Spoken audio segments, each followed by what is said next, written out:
Rinal Thomas, calon guru penggerak angkatan 8 dari Kabupaten Jatmangkor, Provinsi Papua. Pada kesempatan ini saya masih ditemani, saya tidak sendirian, saya bersama Ibu Olga, guru bahasa Inggris dari SMA IPK 3 Luku. Selamat pagi Ibu Olga. Selamat pagi Pak Guru. Bagaimana kabarnya? Puji Tuhan, sehat walafiat. Alhamdulillah. Pada kesempatan ini kita melakukan observasi. Sebelumnya nanti saya amati proses pembelajaran yang Ibu lakukan di kelas nanti. Bisa toh? Bisa Pak Guru.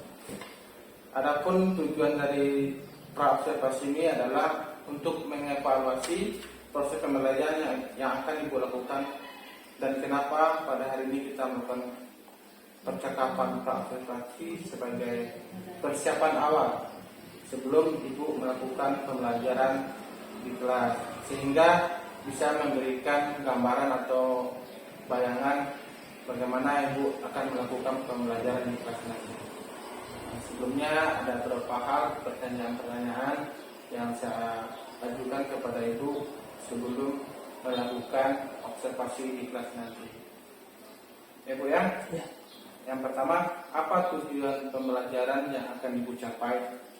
Tujuan pembelajarannya ada 3. Yang pertama, peserta didik mengidentifikasi ungkapan-ungkapan, memberi dan meminta informasi terkait tempat wisata atau bangunan bersejarah.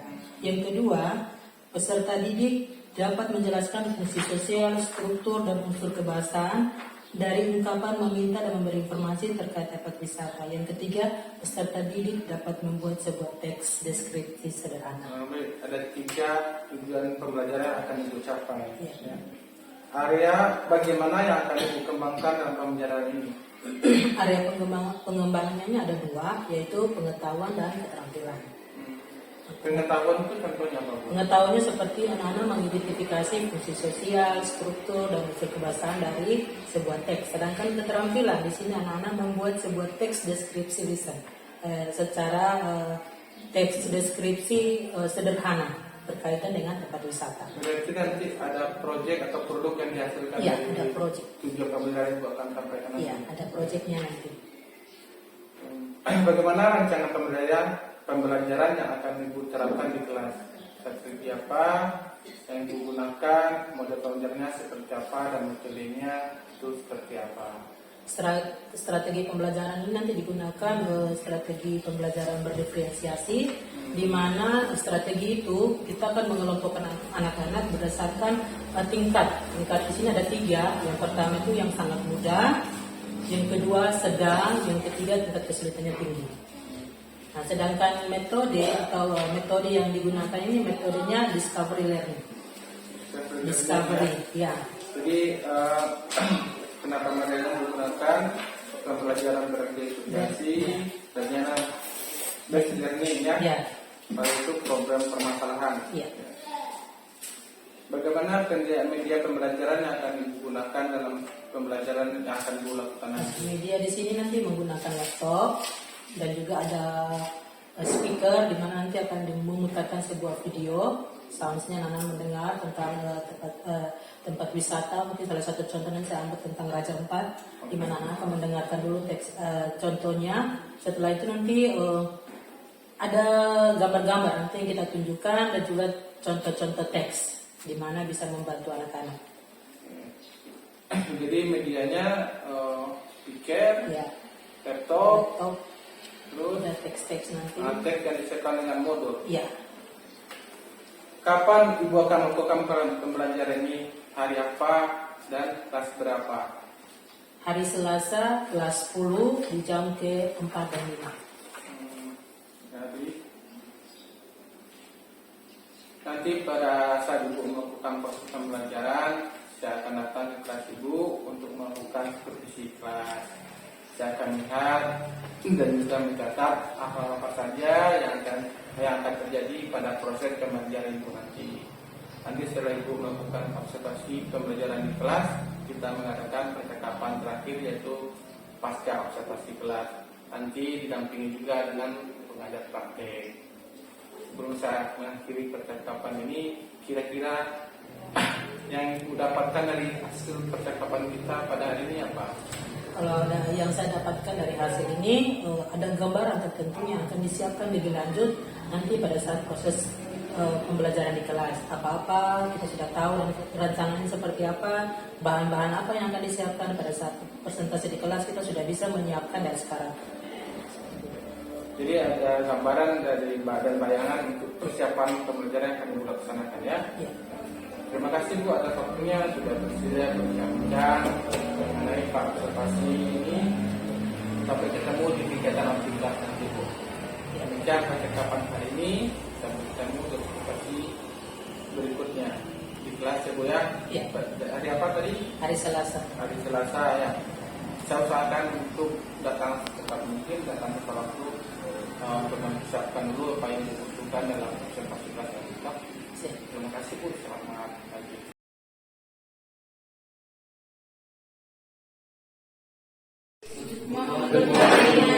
Okay, good morning student. Good morning student. Yeah, good morning student.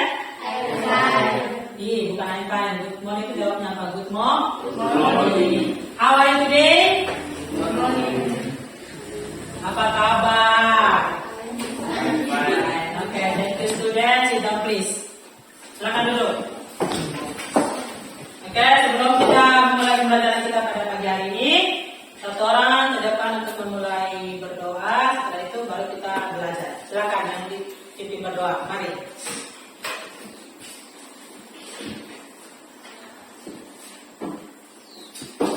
Teman-teman, sebelum kita memulai aktivitas yang mengajar kami pada hari ini, saya berdoa untuk pekerjaan kami.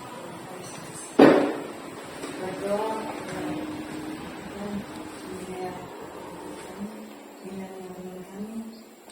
bila kami mau belajar dari awal sampai akhir. Terima kasih Yesus. Ya, thank you Julius. Okay, before we start, I will check your attendance list. Kevin Nietzsche, Vicky Kapisa, Julius, Sandra, Cecilia, Vermina, Desi Korba, Soleta, Desi, Rahel, Andi, Benny. Yeah, okay, thank you students for your coming today. Now, before we next to our activity, sebelum kita lanjut, hari ini tujuan pembelajaran kita tentang apa? Tujuan kita hari ini ada 3 yang akan kita capai dalam pembelajaran ini. Yang pertama, kalian belajar bagaimana caranya mengidentifikasikan ungkapan-ungkapan memberi dan meminta informasi terkait tempat wisata atau bangunan bersejarah. Setelah itu, peserta didik dapat menjelaskan fungsi sosial, struktur teks, ungkapan memberi dan meminta informasi terkait tempat wisata. Nah, setelah itu kalian membuat sebuah tulisan pendek atau sederhana tentang tes deskripsi. Jadi yang pertama kalian belajar bagaimana menjelaskan dulu tentang sebuah teks. Setelah itu kalian menjelaskan dari deskripsi. Tes deskripsi itu apa? Contohnya, kita belajar. Kalian pernah pergi ke tempat wisata? Pernah. Wisata diyakini di mana? Pernah. Tempat wisata diyakini di mana yang pernah kalian kunjungi? Negeri dongeng. Nah, negeri dongeng itu apa yang membuat kalian tertarik untuk ke sana? Pemandangan. Pemandangannya sangat bagus. Selain pemandangan apa? Alamnya juga terjaga. Selain itu apa lagi? Selain itu apa lagi? Apa yang menarik orang untuk ke sana? Daya tarik apa yang ditawarkan dari tempat wisata itu? Negeri dongeng itu apa? Apa yang membuat orang tertarik? Nah, keindahan. Selain keindahan apa lagi?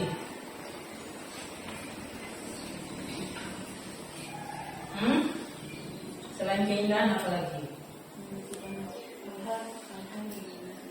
Memiliki banyak hal-hal. Hal-hal itu hal-hal apa dulu? Hal-hal apa yang menarik? contoh kalian pergi, siapa yang sudah pernah ke negeri dongeng? Coba ibu tanya, siapa yang sudah pernah ke negeri dongeng? Coba angkat tangan yang sudah pernah ke negeri dongeng. Beni, Andi, Beni, Julius. Baru kalau kalian sampai di negeri dongeng, bagaimana? Apa pertama yang kalian lihat? Pohon-pohon, apa lagi? Airnya, apa lagi? Jembatan. Kalian terpukau, artinya kalian terpesona itu dengan apanya? Macam contohnya kalian baru pergi pertama kali toh, kalian sampai apa yang sangat menarik perhatian kalian? Airnya, seperti itu. Ada sesuatu yang menarik orang, artinya dia punya daya tarik sendiri. Nah hari ini kita belajar tentang itu. Kita belajar mendeskripsikan sebuah tempat wisata. Nah, itu yang tadi kita sudah jelaskan. Begini. Nah, itu yang kita akan pelajari hari ini tentang descriptive text. Nah, untuk lebih memahami descriptive text itu akan tunjukkan sebuah gambar. Coba kalian perhatikan gambar ini. Ini gambar apa? Raja Ampat. Ini gambar tentang Raja Ampat. Nah, kalian semua ada yang sudah pernah sampai di Raja Ampat? Hah? Ada yang pernah sampai di Raja Ampat? Sudah? Siapa? Julius sudah pernah ke sana? Nah, coba Julius gambarkan sedikit tentang Raja Ampat. Raja Ampat itu seperti apa? Menurut pemikiran Julius sendiri, kan Julius sudah pernah pergi. Nah, coba Julius kan gambarkan sedikit. Kalau kita berbicara tentang Raja Ampat, berarti apa yang dilakukan di sana? Banyak?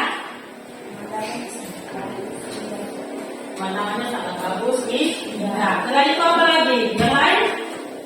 Siapa yang Julius sendiri yang Beni pernah ke sana? Pernah. Selain itu, apa lagi yang kalian Pak? Sekali kita tanya, Raja Ampat terletak di mana?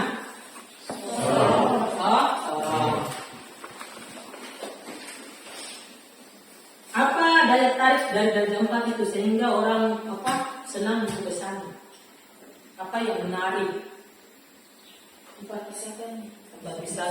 Ya, tempat wisata itu seperti apa? Seperti tadi contoh kalian menggambarkan di video itu, kita ke Raja Ampat, apa yang menarik orang di sana? Air laut. Selain air laut apa lagi? Terumbu karang. Selain apa lagi? Bukit. Ya, itu menjadi salah satu daya tarik dari Raja Ampat yang menarik orang untuk ke sana. Kita lanjut. Sekarang kita masuk ke materinya. Apa itu text description? What is definition of description?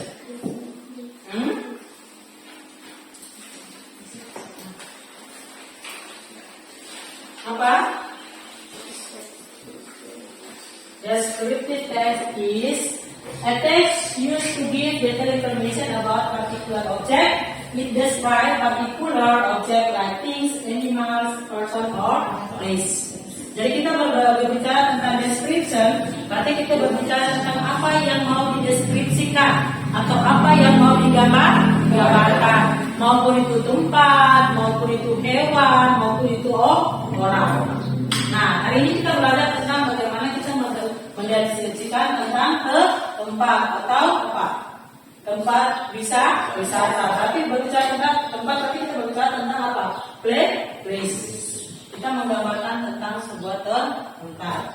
Nah, setelah kita tahu apa itu pengertian dan deskripsi, kita masuk ke social function-nya. Fungsinya apa? Ada di sini. Fungsinya apa? Fungsinya apa? Fungsinya apa? Untuk memberikan informasi kepada pembaca tentang sebuah tempat wisata. Setelah itu apa? Sama. Dia akan give information about a particular object by describing its physical attribute, behavior, or function. Setelah itu give information about objects by describing feature and special characteristic. Dan tadi gue bilang fungsi sosialnya itu menggambarkan atau menjelaskan tentang apa tempat wisata yang dikunjungi. Nah, untuk menjelaskan itu tidak harus sekedar kita menjelaskan saja, tapi apa karakteristik dari tempat itu. Itu yang dimaksud. Bisa paham? Bisa? Bisa, Bu. Kita lanjut. Generic structure. Berbicara tentang teks deskriptif, to have hanya dua saja. Yang pertama identification dan deskripsi.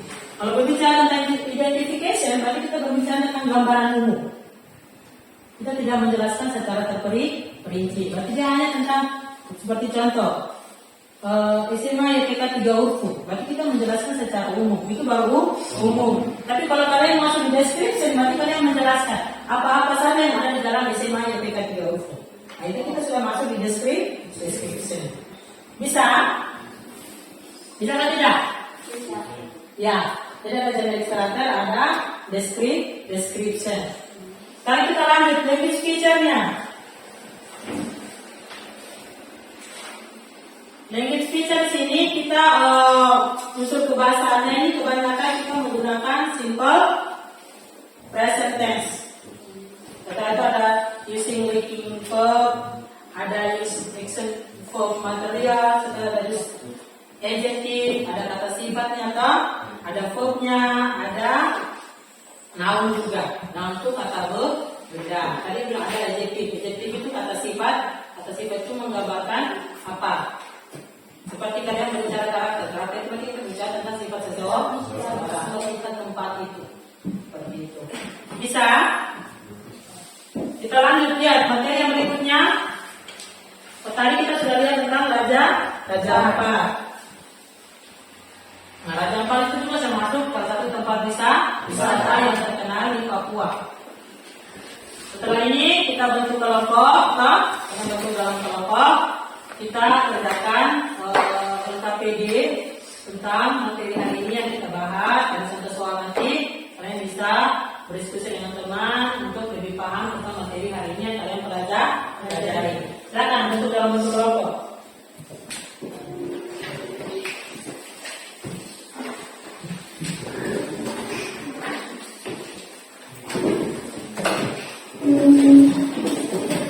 Kelompok 1, kelompok 2,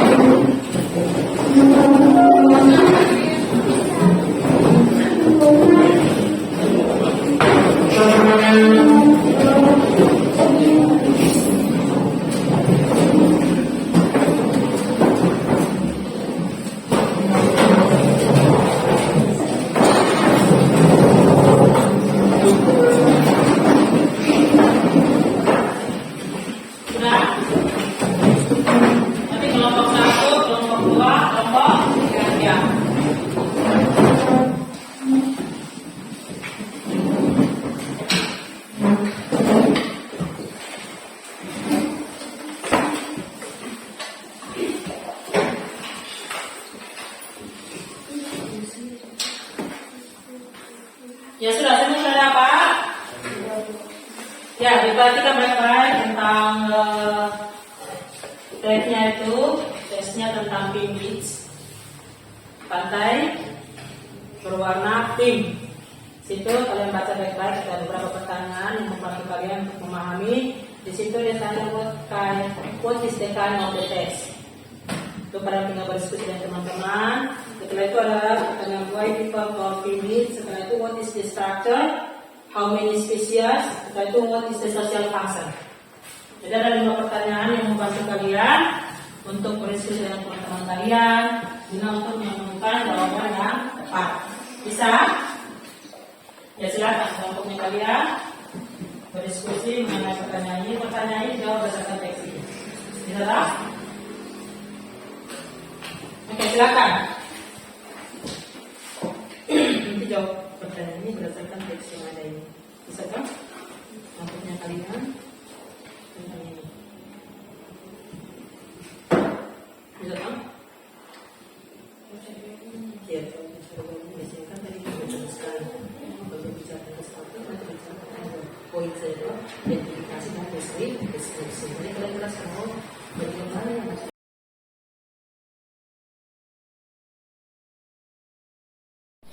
Selamat siang, Assalamualaikum warahmatullahi wabarakatuh. Saya Ferdinand Thomas. calon guru penggerak angkatan 8 dari Kabupaten Jatinangor. Pada kesempatan ini saya masih ditemani oleh Ibu Olga, guru bahasa Inggris dari SMA IPK 3 Ruku. Pada kesempatan ini juga saya ditemani oleh Ibu Ipon, pengajar praktek IPP angkatan 8 Kabupaten Jatinangor. Dalam kesempatan ini saya akan berbincang-bincang, bercakap-cakap dengan Bu Olga sebagaimana yang telah dilakukan observasi di kelas. Jadi dalam kesempatan ini juga saya akan bertanya-tanya, ada beberapa hal pertanyaan yang saya tanyakan kepada Bu Olga. Bu Olga siap toh? Siap. Santai saja Bu Olga, jangan tengah-tengah. Siap. Oke. Jadi yang pertama saya mengucapkan terima kasih atas partisipasi Ibu Olga dalam observasi kelas kemarin, dan juga Ibu Ipon yang telah mendampingi saya selama ini dalam pendidikan guru penggerak ini. Jadi dalam kesempatan ini beberapa hal yang saya tanyakan kepada Ibu Olga. Yang pertama, bagaimana perasaan Ibu Olga setelah melakukan observasi di kelas? Perasaan saya luar biasa, ada campur aduk, ada rasa khawatir, rasa deg-degan. Itu biasa karena kalau kita mengajar selalu ada rasa itu timbul di saat kita memulai proses pembelajaran. Jadi ada perasaan khawatir begitu, Iya. Bu? Apa yang membuat Ibu khawatir itu? Khawatir itu mungkin karena takutnya proses pembelajaran nanti tidak berjalan sesuai dengan apa yang sudah disiapkan. Karena tidak selamanya apa yang kita sudah siapkan itu berjalan mulus. Pasti ada 1-2 hambatan yang terjadi di dalam proses pembelajaran. Nah, itu yang biasa menjadi kekhawatiran pada saat mau memulai proses pembelajaran. Dari area pengembangan kemarin, dari kegiatan pembelajaran kemarin, area apa yang akan Ibu kembangkan dalam pembelajaran Bu nanti? Areanya itu ada 2, itu pengetahuan dengan keterampilan. Pengetahuan tentunya Bu. Pengetahuannya seperti anak-anak nanti dikasih tugas, disuruh mengidentifikasi fungsi sosial dari struktur teks deskriptif. Setelah itu kalau keterampilan, anak-anak nanti membuat sebuah teks sederhana tentang deskriptif teks. Jadi ada 2 yang Ya. pengetahuan dan keterampilan yang akan dikembangkan. Apa tujuan pembelajaran yang ingin Ibu capai? Tujuannya itu peserta didik dapat mengidentifikasi ungkapan-ungkapan, memberi dan meminta informasi terkait tempat wisata atau bangunan bersejarah. Setelah itu peserta didik menjelaskan fungsi sosial, struktur teks, dan ungkapan memberi informasi terkait tempat wisata atau tempat sejarah terkenal. Sedangkan untuk keterampilannya, peserta didik menyusun teks deskripsi lisan dan tulis sederhana. Langkah-langkah dan apa yang sudah Ibu lakukan di kelas? Langkah-langkahnya seperti apa yang sudah Ibu lakukan? Ya, langkah-langkahnya itu yang pertama saya nanti menjelaskan dulu materi sederhana tentang deskripsi. Setelah itu anak-anak dibagi ke dalam bentuk kelompok. Nanti dalam kelompok mereka mendiskusikan gambar-gambar yang saya tampilkan beserta teksnya. Nanti anak-anak mengidentifikasi dulu fungsi struktur unsur kebahasaan yang dalam sebuah teks. Setelah itu nanti mereka dikasih tugas secara kelompok. Nanti mereka membuat sebuah teks sederhana. Nah, tugas itu tidak selesai dalam 1 hari. Nanti ada berkelanjutan. Jadi tidak 1 kali pertemuan ya Bu? Tidak 1 kali pertemuan. Oke. Pendukung apa yang rasanya Ibu butuhkan dalam kegiatan pembelajaran? Tentunya mungkin ada peralatan yang dibutuhkan atau media yang dibutuhkan seperti Ya, apa? kalau media biasanya kalau saya kemarin itu saya menggunakan komputer sekolah. Nah, itu karena saya membuat materinya dalam bentuk PowerPoint. Jadi saya sudah mentransfer semuanya dalam bentuk ke komputer sehingga memudahkan anak-anak untuk melihat gambar yang ada di komputer. Dan juga ada beberapa contoh teks yang sudah saya bikin dalam bentuk PowerPoint. Nah, itu yang kemarin sangat membantu saya dalam proses pembelajaran. Jadi ada penggunaan medianya PowerPoint, komputer yang ada komputer dari sekolah yang dipergunakan. Kemudian apa kendala yang Ibu rasakan dalam proses pembelajaran yang telah Ibu lakukan? Nah, kendala ini cenderung ada beberapa siswa yang memang tidak aktif, tapi ada yang over. Artinya dari antara anak-anak ini ada yang tingkat kemampuannya di atas, ada yang pas, ada yang di bawah. Nah, itu yang kemarin sebenarnya menjadi masalah saya pada saat pengelompokan mereka. Oke, jadi kendala Ibu dalam melakukan kegiatan pembelajaran ini mengidentifikasi individu siswa untuk menjadikan sebuah kelompok. Iya. Apa ukuran keberhasilan yang telah Ibu lakukan dalam pembelajaran di kelas ini? Apa ukurannya? Kalau ukuran untuk keberhasilan itu, kalau kita merasa berhasil, kalau siswa sudah bisa menghasilkan sebuah produk, nah, itu berarti kita secara individu kita sudah bisa. Nah, itu ukuran dari kita. Kalau saya secara materi saya, kalau anak-anak sudah bisa memahami, berarti dia sudah bisa membuat sebuah karya tulis. Oke. Jadi intinya apa? Hasil dari Ada hasil yang mereka dari kegiatan pembelajaran ini ada produk yang yang dihasilkan. dihasilkan. Ya. Kira-kira kapan waktu Ibu akan melakukan perubahan ini? Hari Rabu besok tanggal 1 nanti ada jam bahasa Inggris di jam kelas 10 jam 5 ke 4:05. Itu saya akan melakukan perubahan terkait kemarin yang ada masalah. Nanti saya coba memperbaiki lagi sehingga menjadi lebih bagus. Oke. Baik Bu, terima kasih Bu atas jawabannya. Mudah-mudahan apa yang Ibu rencanakan ini bisa berjalan dengan baik dan bisa memberikan pembelajaran baik untuk peserta didik. Baik, kesempatan selanjutnya saya berikan kepada Ibu Ivon sebagai pengajar praktek guru penggerak angkatan 8 Kabupaten Biak Numfor untuk memberikan umpan balik tanggapan terkait dengan observasi dan pasca observasi. Kepada Ibu Ivon, saya bersilakan.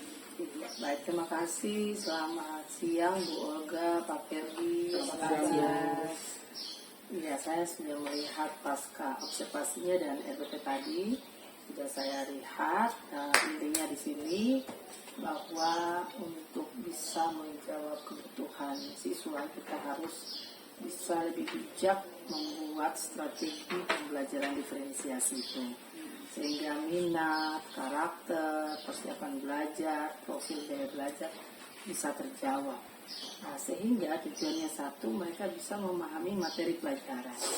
Begitu. Jadi yang sudah dilakukan Ibu Olga sangat baik sekali dengan pengelompokan. Harapan saya ini kedepannya terus dipertahankan.